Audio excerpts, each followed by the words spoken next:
And then we had 2003. There was a big talk about Planet X. Planet X was big in 2003. People really did think. Yep. There was the Zetas, they were called, Yes. and they predicted some sort of return of this Nibiru. And now we've come around to we're on the cusp of 2012, which is something I think the vast majority, even the general public, realise that there's something rather special about 2012, and it's not just the Olympics. There's the potential there for the end of the Mayan Age, meaning something's going to come to an end, and what does that mean for us all on a cosmological level? Yes. That has again generated, when you talk about big cycles of like sort of 4,000 or 5,000 years, like the Mayan calendar is over 5,000 years. People start inevitably thinking, well, it must be something to do with space because it's such a long time scale. There must be something cyclical going on with space. So, this is where Planet X crops up again. Yes, I want to get into those ideas with you. We can go into the whole 2012 issue and also bring up the Colburn Bible as well, what they have to say about this body. But before we do all that, I just wanted to just backtrack you slightly, just for those who are trying to put this all together, because this is what I feel. I think there's a lot of information floating around on the internet. I think the internet is a great tool, and used in the right way, you can learn so much. But there might be people picking up information here and there, and they're not getting the full picture. So I just wanted to give a bit of a historical timeline to you've touched on it, but just pick it up a bit more further about the discovery of this idea of a body, because from what I understand, there had been talk within the astronomical community that there might be another body out there, where they got that information from, as you say, the Victorians, I think you gave a really good example there, had such a lively imagination, and that's so very true.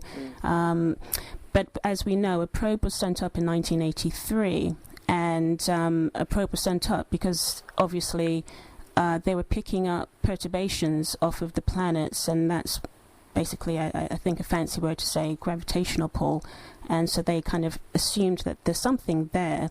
Did you want to just explain that a bit further as to, the whole process of what happened there? I think it was the IRAS telescope. Infrared telescope, yes. Yeah, when you're trying to pick up a body in the solar system itself, your problem is visible light. The sun, sunlight from the sun reflects back from planetary bodies. So anything that's fairly close to the sun and big, we see in the sky. Anything that's very, very small, like an asteroid, we have to use very big telescopes to see. And anything that's very, very far away, even if it's a very substantial planet, quickly gets lost in the darkness of space. So, for instance, Neptune and Uranus, you can't see them with a visible eye. You can't just look up in the sky and spot them, even though they're gas giants. They're, immense planets, but they're so far away that you can't see them. So, that there's a limit to how far into the solar system you can see. Now, so that's with visible light. So scientists trying to find planets beyond need to actually use other parts of the spectrum to look at, and they use infrared for finding warm bodies, effectively, that are within the solar system, that are radiating heat, but you can't see them with light.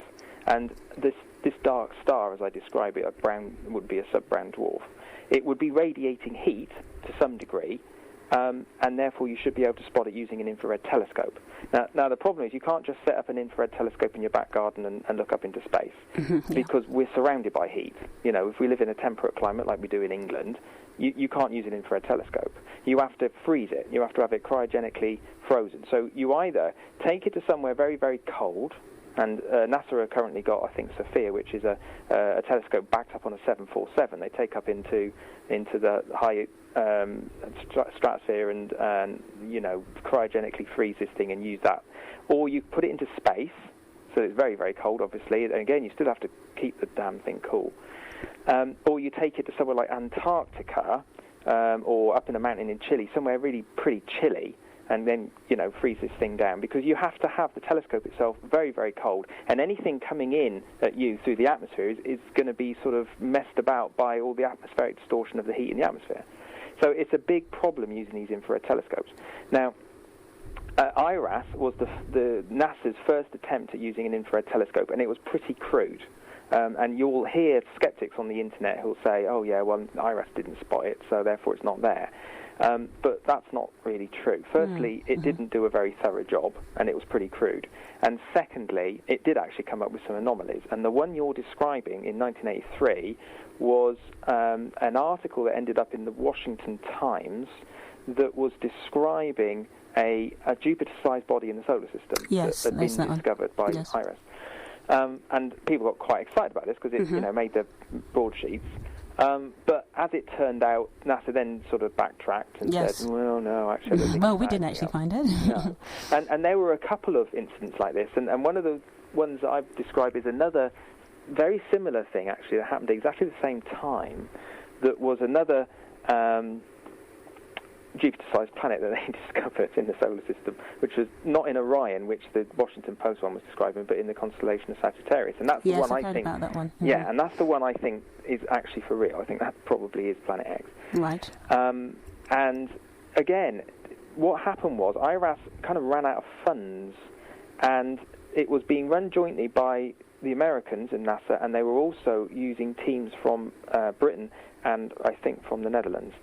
And the Europeans were very, very keen to pursue this subject. They wanted to... That's my understanding as well, yes. But NASA wasn't. Look into it. And NASA were like, well, I mean, whether you look at it from a sort of semi-conspiratorial aspect or whether they just didn't have the money, I don't know. I mean, NASA at the time had a lot of money, so I'd be surprised if that was the issue. Yes. I mean, nowadays you could think, well, maybe they haven't, but back then they had big, big budgets. Yeah. But they kind of shelved it, and a lot of these things didn't really get looked at properly, and they just ended up sort of getting kicked into the long grass. Now we have another infrared telescope up there because they're getting a bit better at doing this, and they've put another sky search up there called WISE. And this WISE thing is just about, it's sort of 100,000 times better than IRAS. So, really speaking, if WISE has done a reasonably good job mapping the sky with warm objects, then it will have located any other planets in the solar system. However, finding a planet and saying that's a planet in the solar system are two different things. Because, as you rightly pointed out at the top of the show, there are lots of specks of all kinds of stuff up there, and how do you differentiate between a warm object that's quite close to you and a speck of sunlight coming from a star a long way away from you? And that's the issue. The only way you can determine that object is close to you is by seeing it move.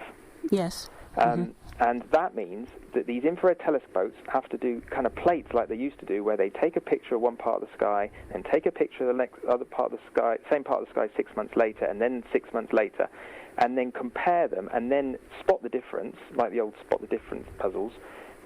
Spot the difference thing is something in your solar system because it's moved. Now, the problem with WISE is even with sort of cryogenically freezing down these infrared telescopes, they don't last very long, and they've only actually been able to do sort of 2 6-month sky searches. Right. So the chances are that if there is a dark star up there, they should find it. The chances are that they should find it. It should be there for them to see, and that their scope's powerful enough to pick it up. But it's not an absolute given that they would. So, again, even astronomers who are interested in this subject, and believe me, there are some who believe that this object is out there, they are cautious about whether this will give a definitive answer as to whether this object's out there or not. And I think I like what you've just said there, because There seems to be also like scientific theories now trying to sort of catch up with itself. Obviously, you've heard of, they're renaming Planet X and calling it Nemesis now. Mm-hmm. Some are, not everybody. And there's the Nemesis theory, so no longer is it just some big asteroid that hit the Earth and maybe wiped out the dinosaurs. Now maybe it's a body like Planet X called Nemesis. And they're using that theory. So, it's interesting how all of this is now coming into the scientific community in one form or another, and then translated down into the public in dribs and drabs. Yeah, Nemesis was around about the same time as that IRAS thing that we were talking about, 1983. About 85, I think, Nemesis came out. And the idea of that was that scientists who were looking at the extinction of the dinosaurs, and, paleontologists really, people who were looking back through the fossil record, thought that they had discovered a regularity to extinction-level events. So, you look at about 70-odd million years ago, the dinosaurs got wiped out. And then there was another one, I think the Permian Triassic, around about 250 million years ago. And they were looking at these things, and they were finding that these catastrophic events, which were presumably most likely caused by impacts to the planet, which were killing and destroying sort of huge amounts of flora and fauna on our planet, had cyclical behaviours to them, and they're around about 30 million years. So every 30 million years, the Earth was being banged by something, and it was causing a wipeout. And, people started to take this quite seriously at the time, and tried to figure out, why is it that every 30 million years we were getting bashed? And Nemesis was the idea that came out, that there was a dark star, effectively, they actually called it at the time a black dwarf, that was out in the comet clouds in a sort of irregular orbit, and every so often it would sweep through a comet swarm and send that crashing down into the solar system, and that's why Earth was getting hit regularly. So this is where the idea of Nemesis came from, and it's quite an old idea, and it hasn't entirely died out. The people who put that idea forward still advocate it, but a lot of scientists now think that 30 million year cycle probably is a bit of a, it's not probably right. But, people argue these things backwards and forwards. And if they found a black dwarf or a brown dwarf or a dark star or whatever you want to call it that happened to have a cycle of around about 30 million years as it goes around, you bet your bottom dollar that theory will become very, very popular again. Exactly, and this is how science works. We are dealing with theories here. Nobody knows everything for certain. It's constantly on the move and progressing, and that's the beauty of the world that we live in. There's many ideas, and they, as you say, Planet X has been popular in the past, and then it's died out, and then it's been popular again.